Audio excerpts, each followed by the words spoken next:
Ang kaso ni Duterte at ng mga subordinates niya, General Albayalde, De La Rosa, etc., ay crime against humanity. Dalawa ang major elements ng crime against humanity. Yung una, widespread or systematic attack against civilians.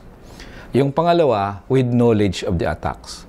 Yung una, systematic, widespread killing, marami ng witness yan na marami ang pinatay, probinsya, mula Luzon hanggang Mindanao.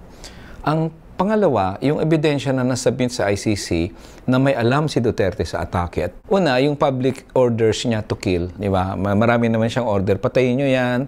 Human rights, patayin nyo yan. Abogado, drug suspect, drug addict, patayin nyo yan. Yung pangalawang set ay yung mga public statements niya rin encouraging the police to kill. Yung ako bahala sa inyo, may amnesty ko kayo, huwag kayong mag-alala, tuloy nyo lang yan, di ba? Yung pangatlo, at ito yung major, yung sinabi ni Garma, ang patunay nun ay, not only did President Duterte order the killings, he planned it, he initiated, and funded it. So, yung reward money, major yan. Kasi ibig sabihin pala niyan, galing mismo sa kanya ang pondo, hindi lang ang utos. So, yan, tingin ko pag makuha ng ICC, yung testimony ni Garma at ng iba pang mga witnesses, tingin ko isasara nila investigasyon eh.